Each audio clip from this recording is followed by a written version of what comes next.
Bismillahirrahmanirrahim. Nabi Mustafa Rasulullah sallallahu alaihi wasallam summa ruya baini al-anbiya wal muslimin wa ala alihi wa sahbihi wa man yuti wa taqwa wa muhaddithina wa jabaina ummahatina wa jadina wa hujjatina wa ahmana wa anma'ina wa akhwana khatina wa rahmat والمسلم بشيء محمد معصوم ورحمة الله وشيء معه وليس بشيء الحمد وليس بشيء إسماعيل شيء ويسمع شيء محبات وشيء وهذا يشمل اجتماع هذا بكل شيء الفاحل بشيء أبي ألا بشيء كاسم الأرض حتى جاء المغرب نسمع الأمن أحرم اللهم الفاتحة أعوذ بالله من الشيطان الرجيم بسم الله الرحمن الرحيم الحمد لله رب العالمين الرحمن الرحيم مالك يوم الدين إياك نعبد وإياك نستعين اهدنا الصراط المستقيم صراط الذين أنعمت عليهم غير المغضوب عليهم ولا الضالين بسم الله الرحمن الرحيم الحمد لله رب العالمين والصلاة والسلام على سيدنا محمد وعلى آله وصحبه أجمعين أما بعد فنستقبل الحديث كتاب الله وحديث محمد صلى الله عليه وسلم وشر الأمور محدثاتها وكل محدثة وكل بدعة ضلالة رب اشرح لي صدري ويسر لي أمري وعقدة من لساني يفقهوا قولي يا فتاه يا عليم يا رزاق يا لطيف افتح لنا وعلم بك كرامك يا أكرم الأكرمين سبحانك لا علم لنا إلا ما علمتنا إنك أنت العليم الحكيم وتب علينا إنك أنت التواب الرحيم. بسم الله الرحمن الرحيم. قال المؤلف رحمه الله تعالى ونفعنا به وبالهدى ثم قال والمراد كل اليتيم كالأب الرحيم وقد كنت يتيما فآواك الله فأما اليتيم فلا تكال. Tafsiran ayat dan adapun anak yatim maka janganlah engkau menakati anak yatim. Mufassir mengatakan wal murad yang dimaksud dengan redaksi ayat adalah kunil yatimi kal abir rahim. Jadilah kamu itu bagi anak yatim kal abir rahim seperti bapak rahim, artinya bapak kandung. Ya, jadi bapak ada yang bapak rahim, maksudnya bapak yang memang menjadi bapak kandung anaknya. Faqad kunta yatiman fa'awaka. Dan kamu dulu, kata Allah kepada Nabi Muhammad SAW, dulu kamu yatiman, kamu yatim.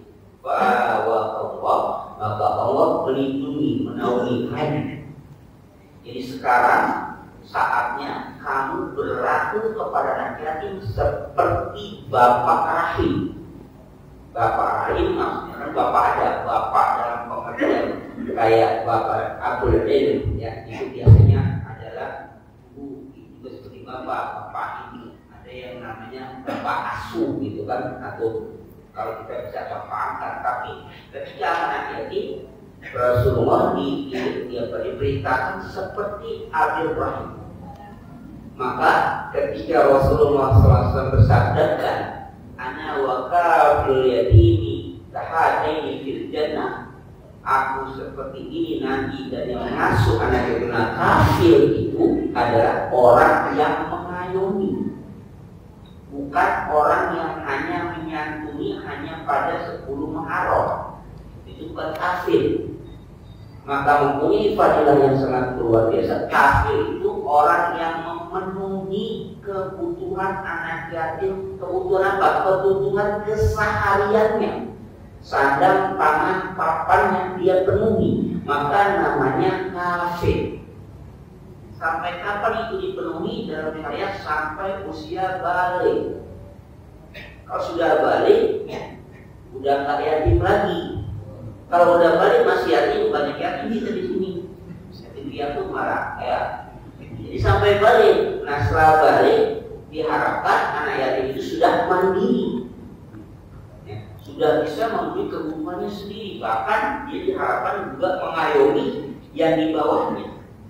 Jadi batasnya yang namanya kafir itu sampai balik usia. Nah setelah balik dia tanggung jawab, dia sudah mukallaf mencari nafkah untuk kepentingan dirinya sendiri atau menanggung dosa kalau memang berbuat maksiat.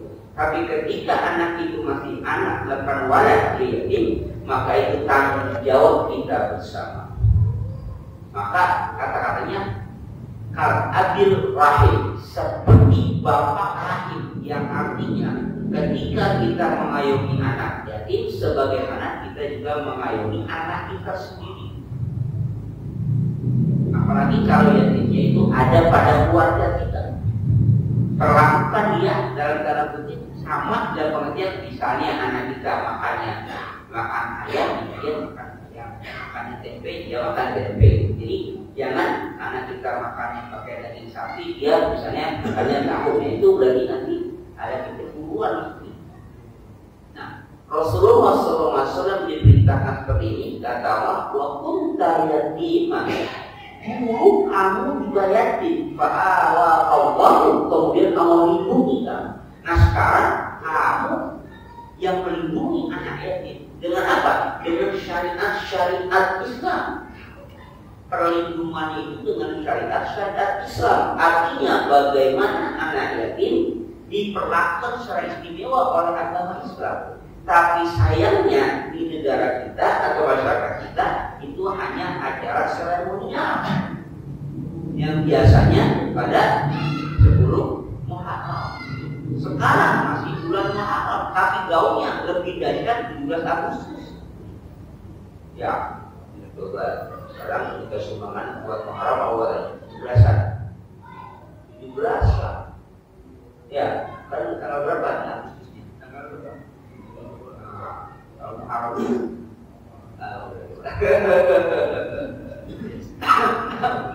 Udah berapa? Iya kan sudah. Masih bulan Muharram yang biasanya tradisi kita di bulan Muharram apa? Menyantuni anak yatim karena masih tahun baru gitu. Nah sekarang gaulnya akan kalah mungkin dengan apa? 17-an. Jadi orang akan mengumpulkan orang untuk acara 17-an. Dan itu lebih dahsyat, lebih besar dibandingkan acara untuk santunan anak yatim. Padahal ini tanggung jawab kita. Nah itu tinggal kita bagaimana mendesain manajemennya supaya jangan sampai terlupakan kewajiban kita. Kewajiban yang mana? Kewajiban memang ini hitungnya pada Rasulullah, tapi ketika kita menjadi umat Nabi ya sama hidup pada kita. Perlakukan dengan cara istimewa mereka itu karena mereka adalah amanah yang Allah berikan kepada umat Islam secara khusus. Ya, jadi kata redaksi sederhananya al-abil rahim. Jadi jadilah kamu seperti bapak kandung bagi anak yatim itu. Maka memperlakukannya kafir kalau kata Nabi apa? Yang mengayomi, yang memenuhi kebutuhannya. Ibarat kata kalau anak kita minta sesuatu kepada orang tuanya, maka anak yatim sebelum dia minta kita berikan, kita penuhi kebutuhannya. Terkadang memang agak apa ya, bukan menyakitkan sih, agak berbeda mereka dalam pergaulan. Iya bisa jadi, kenapa? Karena mungkin bisa jadi kurang perhatian. Kalau anak biasa bisa diomelin sama bapaknya karena ada orang tua yang, kalau anak-anak seperti itu mungkin saja ketika dia pulang nggak ada yang ngomelin, nggak ada yang ngapainnya, agak sedikit bebas. Nah itu akan mempengaruhi dengan karakter dan pergaulan. Maka kadang terlihat agak sedikit agresif di sana. Kenapa? Mungkin tidak ada yang ditakuti. Kalau kadang anak takut sama bapaknya, gitu, sama orang, mungkin anak itu nggak takut karena apa? Nggak ada di situ, nggak ada yang dia takuti. Ada saudaranya mungkin akan juga sama dengan saudaranya. Nah maka karakternya akan berbeda. Nah itu harus disikapi dengan bijak oleh kita. Misalnya kita katakan memang nakal dan dia seperti itu. Dan itu tidak boleh menjadikan kita emosional kemudian menghardiknya. Kalau dia sakit hati, nah tidak, gitu kan. Kenapa? Karena apa kita akan khawatir kalau kita termasuk bukan sibuk ini. Selesailah kita membahas anak yatim. Mudah-mudahan bisa kita bahkan bisa kita ilustrasikan bagaimana kita menjadi seorang kafir yang mengayun tidak bisa sendirian, ayo rame-rame. Ya kalau sendirian nggak bisa, rame-rame. Nanti Pak, Pak rame-rame. Ayungi mereka. Jadi saya sering katakan, tidaklah menjadi kebanggaan masjid kita mewah, jamaahnya kita penuh, ngajinya kita rajin, tapi di sekitar kita tidak peduli ada anak yatim yang tidak makan atau kurang. Tidak menjadikan iman kita itu baik, menjadikan iman kita itu sempurna. Maka dikatakan ayat Quran mengatakan, "Ara'aital ladzi yukadzibu bid-din, fadzalika alladzi yad'ul yatim." Jadi sekali lagi katakan, yang mendustakan agama bukan orang yang tidak sholat. Yang mendustakan agama bukan orang yang tidak puasa. Yang mendustakan agama bukan orang yang tidak sedekah, tapi mendustakan agama orang yang tidak peduli kepada anak yatim. Loh, kenapa bukan orang yang tidak sholat yang sama? Kalau dia tidak sholat, tanggung jawabnya sendiri. Dia tidak puasa, tanggung jawabnya sendiri. Tapi ketika dia tidak perlu dengan lingkungan sosial, maka yang merusak adalah agama. Ketika dia tidak perlu dengan lingkungan sosial, yang merusak agama. Kenapa agama? Ada umat Islam yang banyak di situ, tapi ada anak yatim yang sengsara. Umat Islam kategori Islam yang jelek. Tapi kalau dia tidak sholat, dia tidak puasa, tanggung jawab sendiri. Lu gak sembahyang, boleh masuk neraka, selesai. Tapi ketika dia tidak memulihkan sosial di lingkungannya, anak yatim yang jelek agama. Kenapa orang akan mengatakan agama macam apa yang melalaikan, yang mengabaikan, yang tidak peduli dengan anak-anak yang terlantar? Itu. Jadi Islam yang jelek bukan apa? Bukan individu. Tapi kalau sholat kita terserah. Dia nggak dikatakan pendusta agama, ini nggak sembahyang selama dia nggak murtad, ya dia tetap orang beriman. Tapi urusan dia sholatnya, urusan Allah Subhanahu Wa Taala bertanggung jawab nanti. Nggak puasa terserah dia. Ketika kita rajin ibadah, kita rajin sholat, rajin ngaji, makmur masjid segala macam, tapi di sekitar masjid ini, di sekitar kita ada orang-orang yang harusnya dapat perhatian kita, termasuk anak yatim. Maka kita naudzubillah min dzalik, termasuk apa? Bukan ibu. Maka jangan sampai itu terjadi pada kita. Yuk, nggak bisa sendiri apa? Gotong royong, rame-rame, ya, rame-rame. Lihat di sini siapa yang bisa kita bantu mereka.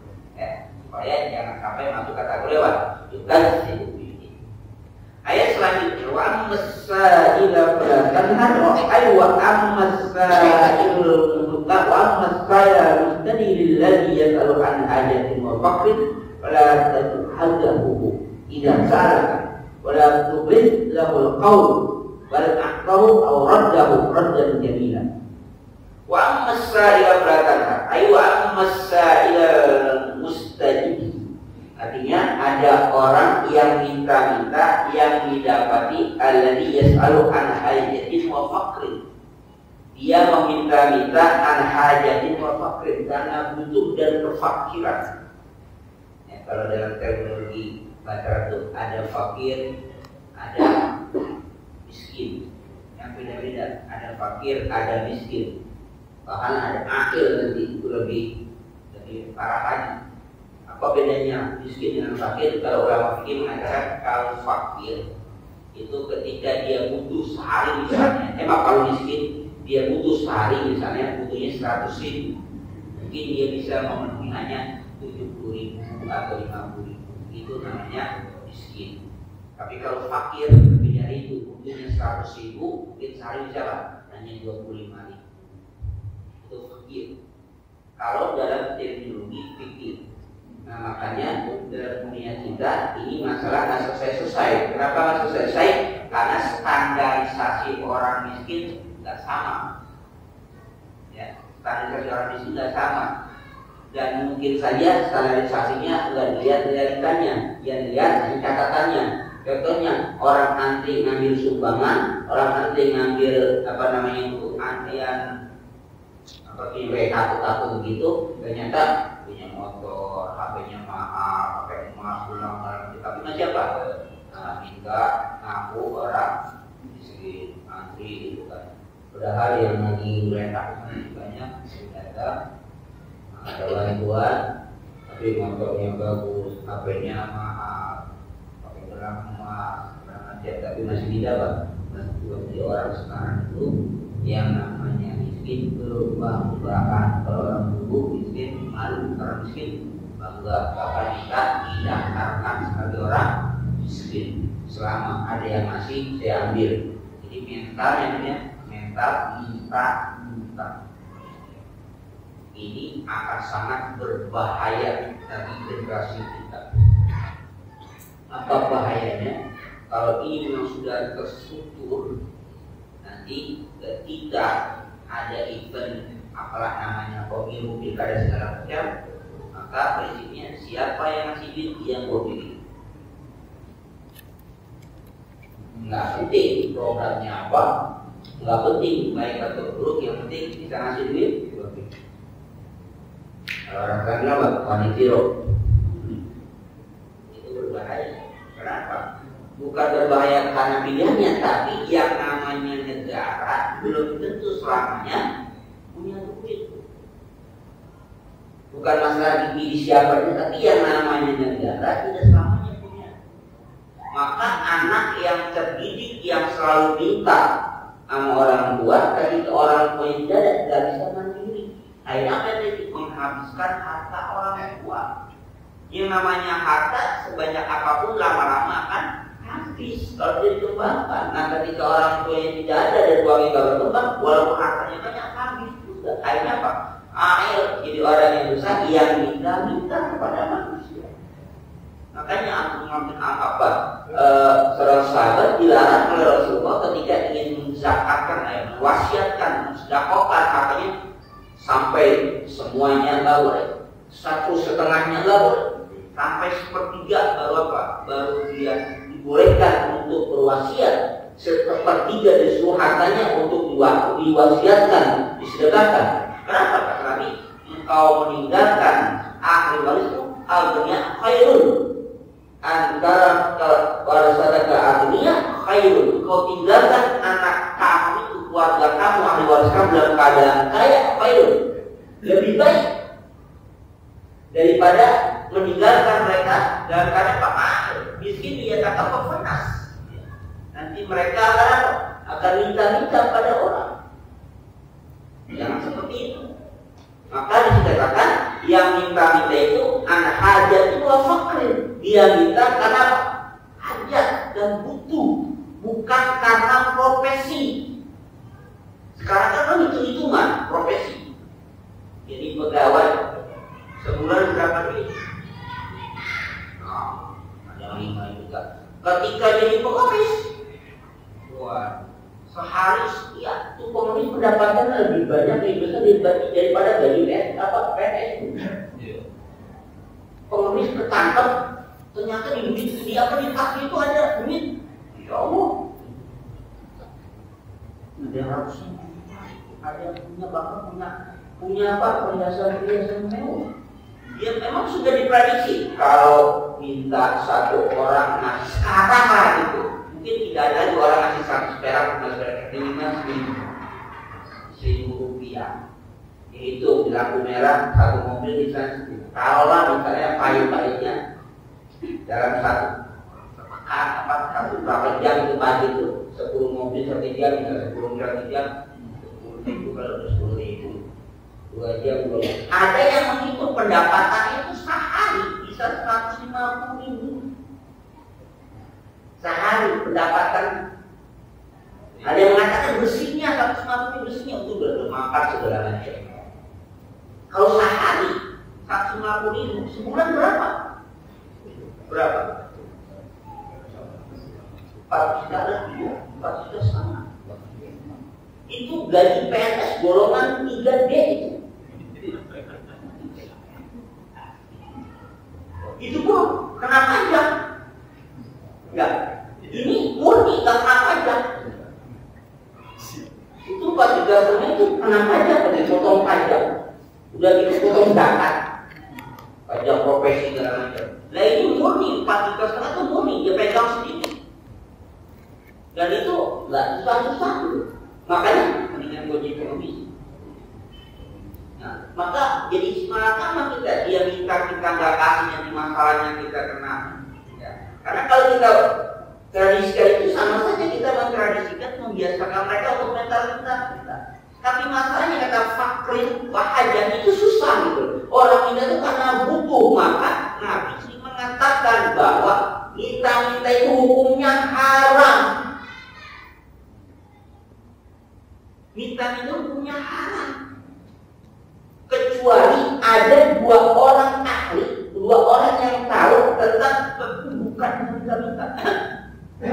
Kalau dia tahu, baru misalnya gini, ada RT bilang, ya dia patut dibantu, atau tokoh masyarakat dia patut, boleh minta-minta. Makanya yang namanya dulu kalau sekarang nggak tahu, itu kalau ada tukang apapun itu bentuknya, itu karena sepengetahuan RT gitu. Karena RT memberikan rekomendasi, iya ini wajib apa layak untuk dibantu. Karena di hadis pun ada. Kalau kan haram mempunyai minta-minta itu. Kecuali kalau misalkan membuka dia silakan. Nah, maka ketika ada orang minta-minta ini satunya orang ini kita edukasi, beri pelajaran jangan sampai orang minta-minta. Berarti harus berusaha. Tapi bagaimana kalau ada orang yang minta? Nah, maka ketika ada orang minta, pelajari debuk.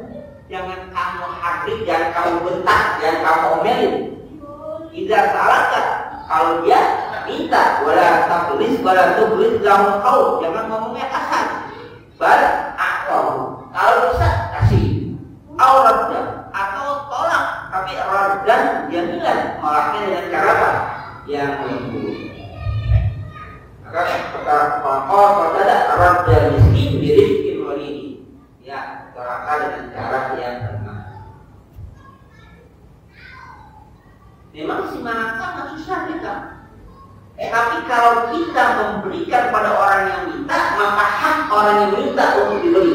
Sekalipun dia orang kaya, dan tafsir Ibnu Katsir disebutkan di sana diceritakan, sekalipun dia menaiki kuda hitam yang gagah, maksudnya orang kaya, ketika dia tuh minta-minta, dia punya hak untuk dikasih. Ketika dia minta, dia punya hak untuk. Jadi kalau ada orang minta-minta, kita bukan berwajib, dia punya hak untuk diberi. Dan kita pun kewajiban untuk memberi. Kalau memang kita mampu untuk memberi. Kalau kita menolak, maka tolakkan dengan kata-kata yang ini mengharuskan, dengan kata-kata yang lembut, yang tidak menyakitkan. Dan kita jangan sampai merasa tertipu dengan sesuatu yang sudah kita berikan, karena itu akan merugikan diri kita sendiri. Saya katakan, kita memberi, orang minta, oke, itu hak dia dan kita kewajiban. Tapi kita jangan bisa katakan, ya gua kasih ternyata orang kaya, nggak jadi masalah urusan orang kaya, itu urusan dia. Kan kadang-kadang gitu ya, ada orang, ya sering kira-kira ada kita kasih ada orang yang di jalan, kakinya udah dikurutin alar gitu kan, udah mau berdarah-darah, akhirnya lu kasih kasih 1.000, karena parah kasihnya 10.000. Kita kasih 10.000, kalau PP datang dia lari.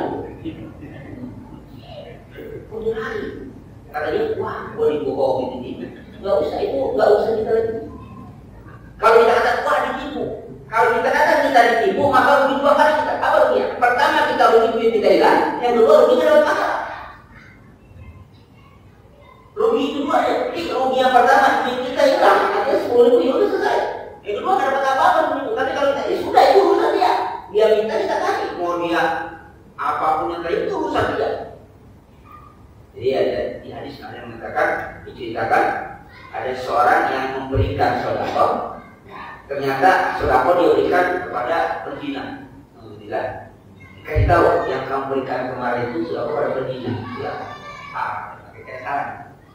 Besok harinya kasih lagi, sedekah lagi. Ternyata ketika dia sedekah kepada pencuri, menolong. dibilangin yang orang menerima sebagai wah, besoknya besok kali dua lagi ternyata yang berikan sedekah kita pada orang kaya, wah salah kali. Ingat juga gimana itu? Kata Nabi, ketika kamu berikan itu kepada mereka, itu sudah sampai pada haknya. Artinya kita memberikan sudah sampai pada hak orang yang terima, karena dia minta. Ketika itu pada pencuri atau pada pezina, itu mudah-mudahan menjadikan sedekahnya itu menghentikan diri pencurian atau menghentikan dari apa? Dari perzinahan. Kalau itu diberikan kepada orang yang kaya, diharapkan sedekah kita itu akan menjadikan motivasi dia untuk bersedekah. Jadi nggak ada urusannya dari kita, sudah selesai. Yang penting kita berikan hak kita, hak dia sudah kita sampaikan dan kewajiban kita sudah tunaikan. Permasalahannya dia berbohong urusan dia sama Allah Subhanahu wa Ta'ala. Memang kadang-kadang nyakitin juga ya, kalau itu kan ada orang yang lebih penting, ada orang yang lebih perlu ya. Tapi kita nggak tahu, yang tahu kita pada nanti ada perjalanan kita. Maka ada seorang sahabat bawa standar hormat dia taruh di masjid, yang dia maksudkan supaya apa? Nanti ada orang-orang butuh yang makan. Ketika dia taruh itu korma di masjid, dia makan anaknya. Ya apa Rasulullah? Saya maksudnya bukan kasih anak saya, kasih orang lain. Nah, Rasulullah diomelin, kamu sudah memberikan kewajiban selesai. Anak kamu makan itu hak anak, haknya hak orang yang makan selesai. Udah nggak diurusan. Artinya pahala yang diberikan sudah selesai, kewajibannya untuk memberi. Ketika ada anak yang makan itu nggak ada urusan sama bapaknya, ya dia makan ya, dia punya apa kan sudah diberikan dia makan. Tapi di situ ada sesuatu yang beda. Apa yang beda? Kok anak sama bapak nggak ngobrol gitu? Ya kan? Kok bapaknya sedekah, kok anaknya malah ngambil? Artinya apa? Mungkin ini ada tidak komunikasi. Bapaknya kaya, anaknya susah. Nggak mungkin anak itu ngambil kalau orang yang kaya itu kan? Anaknya ngambil. Berarti ini bapak sama anak nggak komunikasi, atau mungkin bapaknya nggak perhatian sama anak. Karena tradisi Arab berbeda Pak. Kalau anak sudah apa? Sudah bisa udah. Lu buat kali. Kalau kita kan enggak. Anak mau kawin. Semua anak kalau bingung aja dia pokoknya bingung. Tujuh belum ada pokoknya. Ada ibu yang ada itu niat banget. Kalau anak-anak kalau pada gede rajin ngaji. Kalau lagi masih kecil kan susah ngaji dia. Kalau pada gede ngaji. Benar Pak. Anak udah gede udah berapa bisa dah. Yang udah pada rumah tangga udah pada keluar bisa lah ngaji. Nggak ngaji juga. Kita apa kata kalau jangan dia udah ngaji. Ya Allah. Dulu begitu niatnya. Anak udah pada gede kita serai tujuh. Wah ini enak. Keterlaluan. Emaknya mau istirahat mau itu malah serai tujuh. Jadi ini adalah ngasuh cucunya. Kenapa? Karena kalau mamanya nggak bayar. Kalau masuk kalau saya babysitter Pak, bayar mahal. Jadi akhirnya apa? Mak sebagai ganti dari babysitter bayar kakaknya sama. Hati-hati. Iya orang tua kita kan meredo aja sih, orang tua kita meredo aja kan. Ya padahal meredo aja kita menangani gitu. Tapi niatnya untuk lebih istirahat, nah ini kalian dia tidak tersampaikan karena itu berbahaya kita. Untungnya orang tua kita Pak, redo aja. Di saya juga redo aja. Juga di rumah redo aja gitu. Itu hebat orang tua itu aja. Kalau dia nggak redo, selesai dulu. Kan orang tua senang aja kan, nggak apa-apa lah Pak cucu ini. Padahal kalau kata asalnya diperbudak sama anak kasarnya. Tapi orang tua itu ikhlas, nggak pernah suzon sama anak, nggak pernah. Anak-anak nggak tahu ini udah habis gajian, baru dikasih banyak apa. Ini jalan-jalannya bawa cucunya sama lakinya jalan-jalan itu restoran dan makan. Emaknya ngelawatin apa di sini yo? Penting ceritanya doang. Dari mana? Abi dari restoran mana? Pulang atau apa? Nauzubillah. Ya tapi nauzubillah. Tapi itulah hebatnya orang tua Pak. Apa? Lalu Pak, ridho, ikhlas aja. Mau anak udah jadi udah keluar udah sendiri diserahin tanggung jawab. Padahal itu kalau anak udah mau kawin dengan tanggung jawab asli, tetap dikawinin, cuma punya rumah, dibikinin rumah. Tadi cuma sekolah masih kongnya yang bingung. Mau sunat kongnya yang bingung. Jujur masih mau sunat kan? Kamu punya kamu baju juga masih lain kan bapaknya agak. Ya harusnya kayak gitu ya, harusnya kayak gitu. Ya. Nah. Ayat selanjutnya wa amma bi ni'mati rabbika fahadis, dan adapun dengan nikmat Tuhan kamu fahadis, maka ceritakan. Ay hadisin nasa bi fadlillahi wa in'ami 'alaika. Ceritakan kepada orang dengan karunia Allah dan nikmat Allah kepada kamu. Fa inna tahaddusa bin ni'mati syukrullah. Karena menceritakan nikmat itu menjadi rasa syukur pada Allah Subhanahu wa taala. Qala al-Alusi kunta yatiman wa dhalan wa'ilan fa'awaqahu wa hadaka wa aghnaka fala tansa ni'matallahi 'alaika fi hadhihi salat. Punya nikmat ceritakan, ini bukan masalah dia. Kadang-kadang dia dengar juga ya. Oh, gua baru punya mobil baru gitu. Kata kita dia karena apa kita ini. Cerita itu, kenapa kemudian nikmat ini diceritakan? Kebiasaan kita yang diceritakan itu nggak enaknya. Susah kita cerita, punya duit diam-diam aja, bahkan nggak nongol-nongol. Lagi susah nggak rajin ke masjid, rajin ngopi bareng-bareng, rajin sedekah karena besok mengawini. Bila punya duit, biasanya orang sono, orang miskin membarang itu, kenapa punya duit juga beri?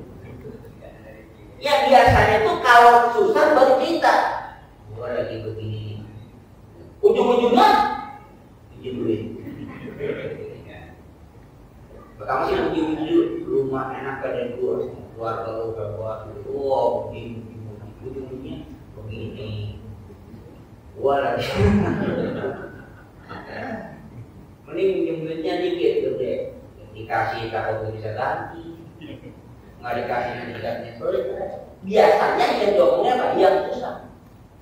Giliran punya duit, ada nggak orang punya dana gitu, bawa jeruk 2 kilo, tumbenan 2 jeruk, alhamdulillah ada rezeki, ada kayak gitu kira-kira. Ada yang berada dari itu lagi ngobrol-ngobrol gitu kan, rokok satu pak gitu kan, kemudian di rokok itu minta rokok lagi dapat rezeki. Dari mana rezeki? Kemarin tembus 2 angka.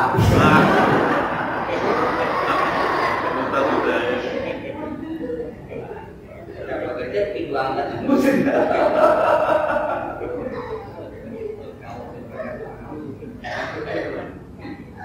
Bila nanti jual tanah dia mungkin mah.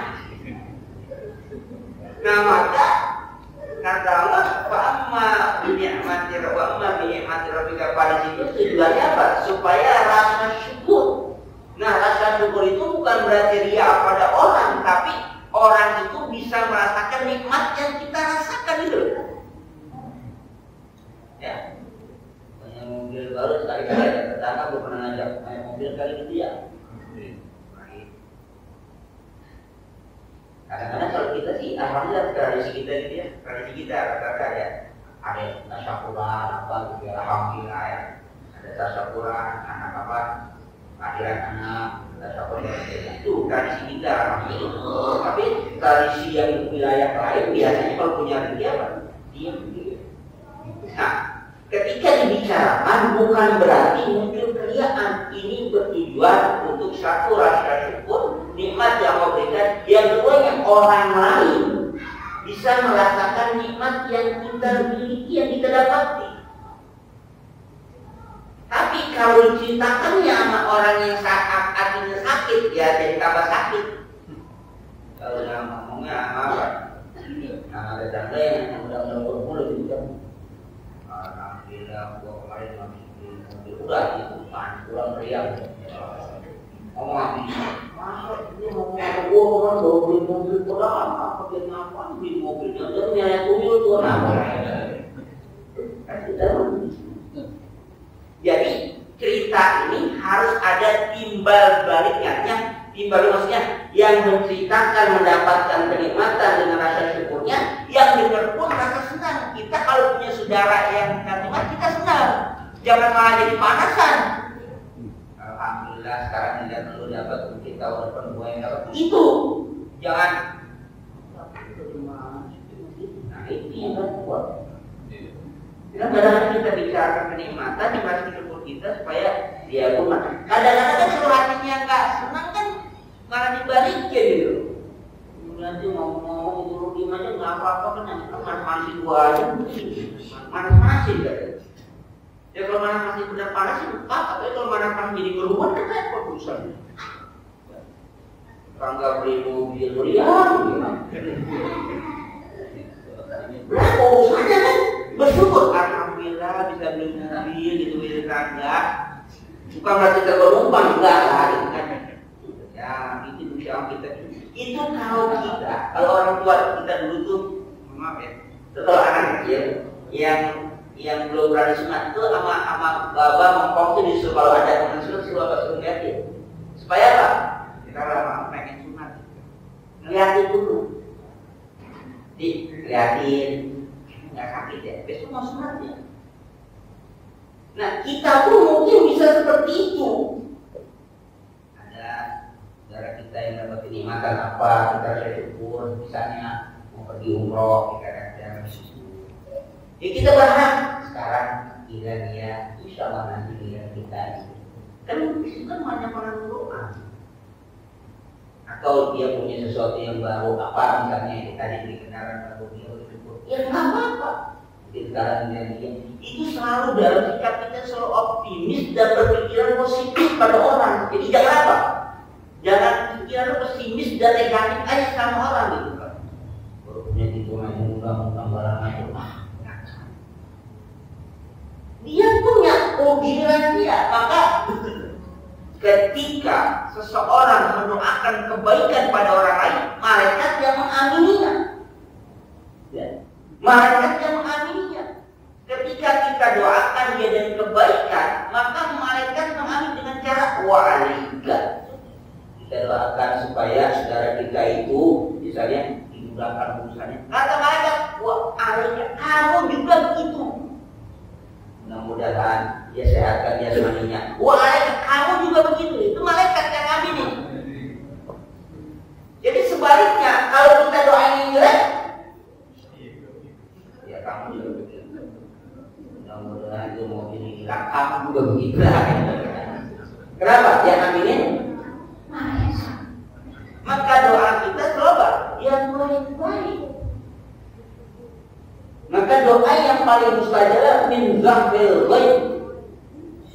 Di antara doa yang mustajabah, doa orang yang dizalimi, ada doa yang paling dekat min zahfil ghaib. Apa itu min zahfil ghaib? Orang berdoa, dia didoain nggak tahu. Dia berdoa, doain, dia didoain nggak tahu. Dia doain nggak minta, nggak tahu, tapi dia doakan. Kenapa itu menjadi mustajabah dan lebih cepat? Karena itu doa yang ikhlas. Yang didoain itu nggak tahu, dan nggak juga minta didoain, tapi didoain. Itu doa yang paling cepat. Nah, ketika ada tetangga siapa yang kita dengar dia punya musibah, ya kita doakan tanpa harus diminta. Ya. Nah, maka kenikmatan dia begitu. Ketika ada orang menceritakan kenikmatannya pada kita, kita hati kita jangan. Ya memang sih kadang-kadang sifat manusia begitu. Ngapain dia dengerin dia kayak begitu? Sebenarnya supaya hakikatnya kita memberi itu artinya ketika orang mencapai punya kenikmatan, rasa senang kita tidak harus rasa senang punya enggak. Ketika saudara kita punya dapat nikmat, kita pun senang. Itu yang kayak begitu, insya Allah umurnya panjang, usianya panjang, dan kuatnya insya Allah lama. Nanti lama untuk jadi tua. Yang cepat tua, yang udah tua sebelum waktunya, itu biasanya keluar. Usianya lebih lama, wajahnya lebih tua dibandingkan umurnya. Biasanya jarang gemuk bakal begitu. Apa? Awal enggak? Awal itu ngambul. Apa? Ngedumbar dulu gitu. Lihat tetangga beli motor, ya tetangga punya mobil, lihat lagi. Nah, ketika kita tujuan apa? Kita bisa alhamdulillah ada tetangga kita mendapatkan nikmat, ya mudah-mudahan berikutnya kita itu. Nah, maka diceritakan. Nah, kesimpulan dari tiga itu kata Imam Al-Alusi, Nabi katakan kunta yatiman wa dhallan wa 'ailan. Kamu itu dulu yatim, kamu dulu sesat ke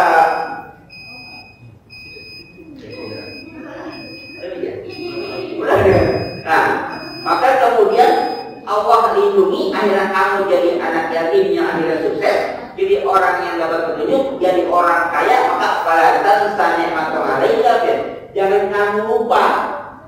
Maka kemudian fata'attaf al-yatim, sayangilah anak yatim, wa tarhamal sa'il, kasih sayang pada orang kita. Kapan daftar yatim, wal faqr, kamu itu dulu pernah yatim, kenapa? Pakai artinya terkadang suatu ujian dengan iman itu bersamaan. Apa? Linier berbeda. Ketika kita dulu miskin, maka ujiannya ketika itu sama. Jangan sampai kenikmatan kita pada saat sekarang gara-gara dulu kita miskin kemudian habis waktunya.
Al-Fatihah.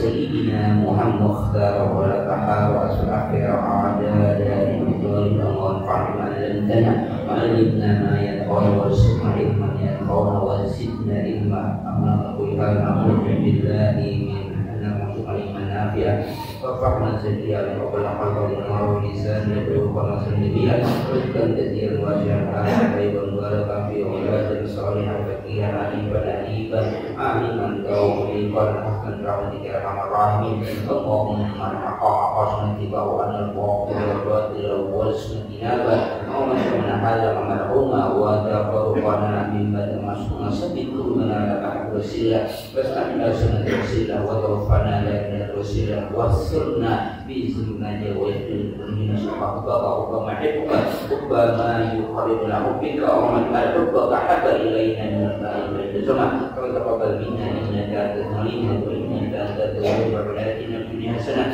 wa fil akhirati hasanah wa sallallahu ala sayyidina wa ala alihi wa sahbihi jadi amasipun sallallahu alaihi wa sallam walhamdulillah rabbil alamin.